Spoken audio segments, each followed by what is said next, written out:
한영의 성도 여러분 반갑습니다. 저는 소년부 담당 전도사 지예린입니다. 선선한 바람이 부는 가을 오후, 우리를 새롭게 하는 하나님의 숨결이 온 존재에 가득하기를 소망합니다. 요즘 뉴스, 예능 프로그램, 그리고 광고 등에서 MZ세대를 자주 언급합니다. MZ세대는 1980년대 초부터 2000년대 초에 출생한 밀레니얼 세대와 1990년대 중반부터 2000년대 초반 출생한 Z세대를 통칭하는 말로 오늘날 2030 세대를 뜻하지요.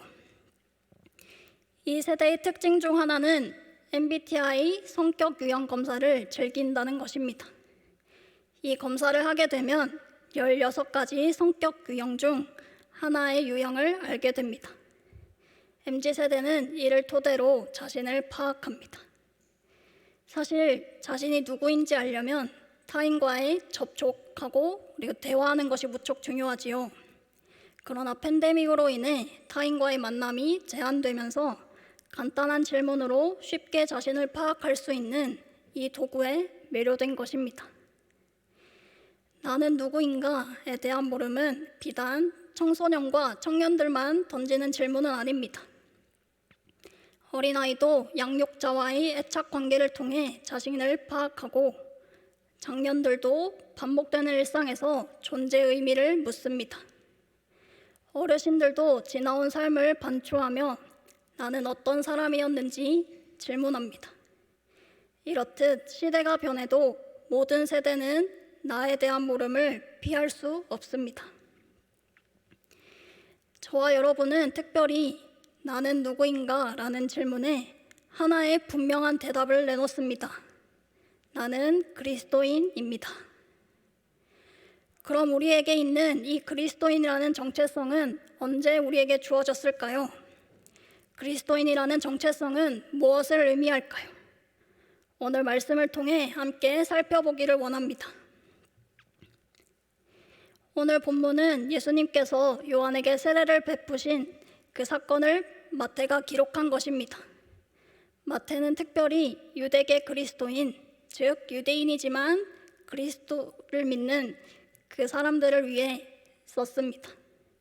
당시 예수 그리스도를 믿는 유대인들은 그렇지 않은 유대인과 심각한 갈등 상황에 있었습니다. 유대인들에게 예수는 하나님의 신성을 모독한 사람이자 모세의 율법을 왜곡한 사람이었기 때문에 그를 믿고 따르는 것은 곧 이단이었습니다. 또 유대계 그리스도인은 이방인과도 차이가 있었습니다. 이방인에게 그들은 유대교적 삶의 방식을 버리지 못한 답답한 사람들이었지요. 마태는 그렇게 동족으로부터 이단 취급받고 이방인에게도 환영받지 못하는 그들을 위해 복음서를 썼습니다. 특별히 구약 성서에 익숙했던 그들을 위해 구약을 자주 인용하며 예수를 구약에 나타난 하나님의 약속을 성취하신 분으로 설명했습니다. 그렇다면 예수께서 요한에게 세례를 받은 사건은 이 본문은 유대계 그리스도인에게 무엇을 알려주었을까요? 그들은 구약에서 말하는 메시아가 바로 예수이심을 알았을 겁니다. 마태복음 3장 16절은 이렇게 기록되어 있습니다.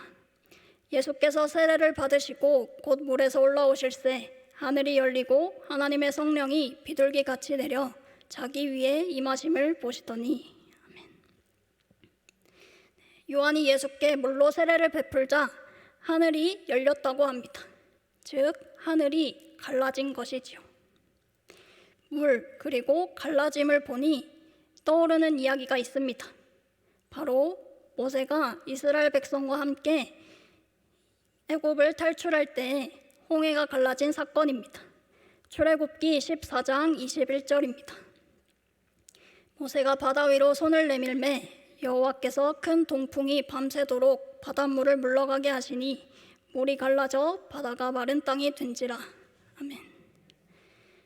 하나님의 능력을 받은 모세가 홍해 앞에 섰을 때는 그저 물이 갈라졌지만 예수께서 세례를 받으시자 하늘이 갈라졌습니다. 또 갈라진 하늘로부터 하나님의 영, 곧 성령이 예수님께 부어졌습니다. 이를 읽은 유대계 그리스도인에게 예수님은 모세보다 더 위대한 사람임을 알았을 겁니다. 그러나 사건은 여기서 끝나지 않습니다. 뒤이어 하늘로부터 소리가 들리지요. 이는 내 사랑하는 아들이요 내 기뻐하는 자라. 따라서 마태복음을 가장 먼저 접한 1차 독자는 이 본문을 통해 예수님이 누구신지 깨달았을 겁니다. 즉 예수께서는 모세를 뛰어넘는 하나님의 영을 받은 사람, 그리고 하나님의 아들이라는 사실을 알게 되었겠지요. 반면 동일한 본문을 마주하고 있는 2차 독자인 저와 여러분은 본문에 있는 세례라는 단어에 눈길이 갈 것입니다. 예수께서 세례를 받으셨듯 우리 역시 세례를 받았거나 세례를 기다리고 있기 때문입니다. 특별히 마태복음 2장은 예수님께 세례를 베푼 요한이 누구인지를 알려줍니다. 그는 그리스도의 오심을 예비하기 위해 회개를 촉구하는 사람이었습니다. 그래서 요한에게 세례를 받는 건 죄를 용서받는 것을 의미했지요. 그는 자신이 베푸는 세례는 주님께서 오시기 전에 한시적으로 시행하는 세례, 즉 더 위대한 세례를 위한 준비 과정으로 여겼습니다. 그래서 예수께서 요한에게 세례를 받으려 하실 때 요한은 이렇게 말합니다. 내가 당신에게서 세례를 받아야 할 터인데 당신이 내게로 오시나이까. 기다리던 메시아가 자신으로부터 세례를 받고자 하니 이해가 되지 않았을 겁니다. 그러나 예수님은 모든 일을 이루기 위해 자신이 세례를 받아야 한다고 주장하십니다. 그렇게 요한이 세례를 베풀자 하늘이 열리고 성령이 임했습니다. 이는 세례의 주체가 바뀌었음을 의미합니다. 즉 예수께 세례를 준 이는 요한이 아니라 성령 하나님이었습니다. 성령께서 베푸시는 세례란 요한이 물에서 베풀던 그 죄 용서의 세례와 더불어 성령을 주시는 세례입니다. 다시 말해 예수님께서 세례를 받으신 후 세례는 죄 용서와 성령 수여 두 측면을 모두 포함합니다. 우리가 받는 세례 역시 그 두 기능을 모두 가지고 있지요. 이곳에 계신 성도님들 중에는 세례를 받으신 분도 있고 세례를 기다리는 분도 있을 겁니다. 그런 여러분에게 질문하고 싶습니다. 여러분에게 세례는 어떤 의미입니까? 세례를 받은 그때의 기억이 아직 선명히 남아 있습니까? 저는 모태신앙으로 유아 세례를 받았고 16살에 입교했습니다. 입교를 한 건 어렴풋이 기억나는데 유아 세례는 전혀 기억나지 않습니다. 사진을 봐도 그 사진 속 아기가 저인지 분간조차 되지 않습니다. 입교할 때도 몇 번의 문답 과정을 통해서 공부는 한 것 같은데 그 문답 공부가 삶에 어떤 변화를 초래하진 않은 것 같습니다. 이렇듯 세례는 신앙 형성과 교회의 한 일원이 되기 위해 거쳐야 할 필수적인 절차로 알려져 있지만 가장 기초 단계인 만큼 형식적인 절차로 여겨지기 쉽습니다. 그러나 생일이 이 세상에 태어난 첫날로서 의미가 있듯 세례 역시 그리스도인으로서의 첫 걸음이기에 의미 있습니다. 성경에서 세례는 예수 그리스도 안에서 죽고 다시 태어남을 뜻합니다. 골로새서 2장 12절을 새번역 성경 버전으로 우리 함께 읽겠습니다. 시작. 여러분은 세례로 그리스도와 함께 묻혔고 또한 그분을 죽은 사람들 가운데서 살리신 하나님의 능력을 믿는 믿음으로 그리스도 안에서 그리스도와 함께 살아났습니다. 아멘. 그래서 침례교에서는 세례 예식을 할 때 세례 대상자를 숨이 먹기 직전까지 물에 완전히 잠기게 했다가 일으켜 세우지요. 장로교에서는 비록 물을 머리에 얹는 소극적인 방식으로 진행하고 있지만 그 의미는 동일합니다. 곧 그리스도 안에서 죽고 그리스도 안에서 다시 태어나는 것입니다. 이렇게 그리스도 안에서 다시 태어난 후 주님께서는 성령을 주십니다. 예수께서 세례를 받으신 후에 성령을 받으신 것처럼 우리 역시 세례를 받으면 우리 존재 안에 성령이 주어집니다. 그러나 세례는 한 번 받으면 끝나는 예식은 아닙니다. 주님은 세례를 통해 시작하신 일을 매일 새롭게 하십니다. 즉 매일의 삶에 성령을 주시며 성령의 도우심으로 죄에서 돌이키고 선을 행할 수 있도록 도우시지요. 따라서 세례는 세례대에서부터 시작하여 죽는 날까지 그리스도의 분량으로 자라가게 하는 사건입니다. 그래서 정리하면 세례는 하나님께서 우리를 위해 하시는 일입니다.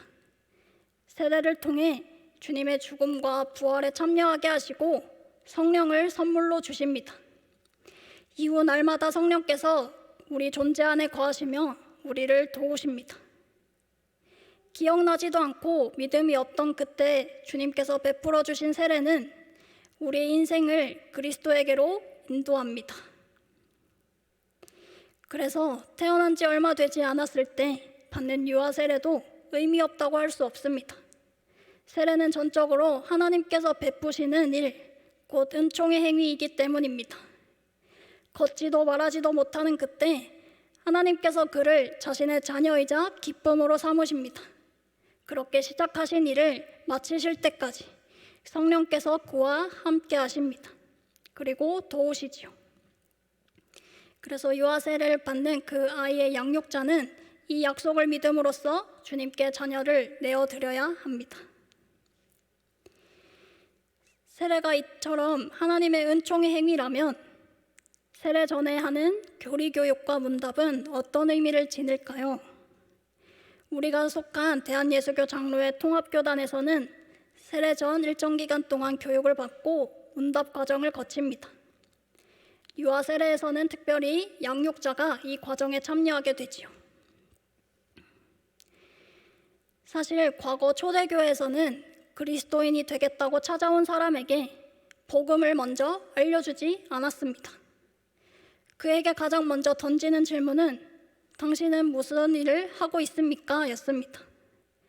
만약 그가 다음과 같은 4가지 삶의 모습 중 하나라도 속하면 그는 그리스도인이 될 수 없었습니다. 곧 배우자가 아닌 다른 사람과 이성관계를 맺는 삶, 주술적이고 미신적인 관습에 젖은 삶, 부와 소유에 대한 경쟁적인 욕망으로 가득 찬 삶, 우리와 다른 문화와 간섭에 대해 혐오와 폭력을 일삼는 삶입니다. 이러한 삶을 살면서 세례를 받게 되면 그 왜곡된 욕망이 복음을 도구로 삼아 더 사악한 짓을 저지를 수 있다고 판단했습니다. 따라서 세례 후보자가 통과해야 할 첫 번째 심사는 그의 삶이 진정 복음을 소화할 수 있는 삶인가 였습니다. 그래서 교리문답 교사는 그의 주변 사람들에게 그가 어떤 삶을 살고 있는지 또 무엇을 하고 있는지 물었습니다.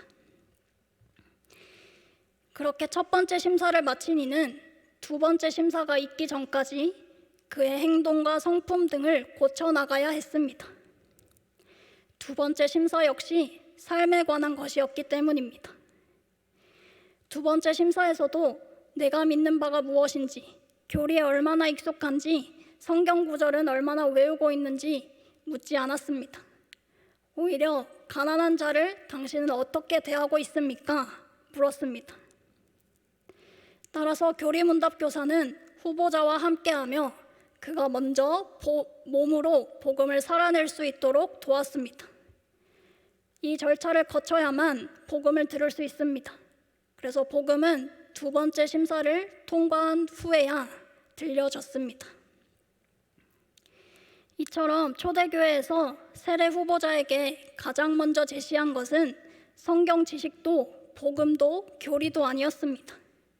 복음을 소화하기에 충분한 삶인지가 더 중요했지요. 몸으로 복음을 살아낼 수 없는 삶은 결코 세례를 받을 수 없었습니다. 그리스도인이라는 정체성은 다른 이들과 구별된 삶이기 때문에 그래서 세례를 받기 전부터 훈련해야 했던 것이지요. 그래서 그 당시 비그리스도인은 그리스도인의 그 삶에 매료되어서 그리스도교 신앙을 택했습니다. 반면 오늘날은 아까 제게 이야기했던 것처럼 세례 준비 과정에 있어서 삶보다는 삶을 중요하게 여깁니다. 누구든지 교회에 출석한 지 6개월 이상 되고 문답 교육에 참여하고 문답에서 통과하면 세례를 받지요. 세례를 받기 전 중요한 것은 내가 믿는 분이 누구인지 외워서라도 아는 것입니다. 그래서 지식이 있어야 세례 이후의 삶도 믿음 안에서 자라갈 수 있다고 생각했기 때문입니다. 이처럼 삶을 중요하게 여기게 된 것, 비교적 간소화된 절차로 인해 교회의 문턱이 낮아진 것 모두 장점입니다. 그러나 초대교회 때와 지금 여전히 동일하게 강조하는 부분이 있습니다. 바로 세례는 이를 받는 이에게 그리스도인이라는 새로운 정체성을 부여한다는 사실입니다. 사랑하는 한영의 성도 여러분, 마태복음의 1차 독자였던 유대계 그리스도인은 예수께서 요한에게 세례를 받으셨다는 그 사건을 읽고 그리스도가 누구인지를 깨달았을 것입니다. 2차 독자인 우리는 동일한 말씀을 통해 우리가 누구인지를 깨닫습니다. 저와 여러분은 하나님께서 베푸신 세례를 통해 하나님의 자녀이자 존재 자체로 기쁨이며 성령 하나님을 선물로 받은 그리스도인입니다. 이런 우리는 혼자 살아가는 존재가 아닙니다. 성령께서 언제나 우리와 함께 하시며 우리를 지키십니다. 하나님을 제대로 알지 못하고 그리고 몸과 마음으로 죄악을 일삼는 그때도 우리를 포기하지 않으시고 세례를 통해 하나님의 자녀로 삼으신 그 약속을 이루어 가실 것입니다. 우리는 기쁜 일이 있어서 기뻐하는 것이 아니라 신실하신 이 하나님의 약속으로 인해 기뻐합니다. 그렇게 세례를 받아 그리스도인이 된 우리는 삶에서 이 기쁨을 기억하고 누리며 살아가는 사람입니다. 바울은 특별히 그리스도인을 이렇게 설명하지요. 고린도후서 6장 8절 후반절부터 10절까지 우리 함께 읽겠습니다. 시작. 무명한 자 같으나 유명한 자요, 죽은 자 같으나 보라 우리가 살아있고, 징계를 받은 자 같으나 죽임을 당하지 아니하고, 근심하는 자 같으나 항상 기뻐하고, 가난한 자 같으나 많은 사람을 부유하게 하고.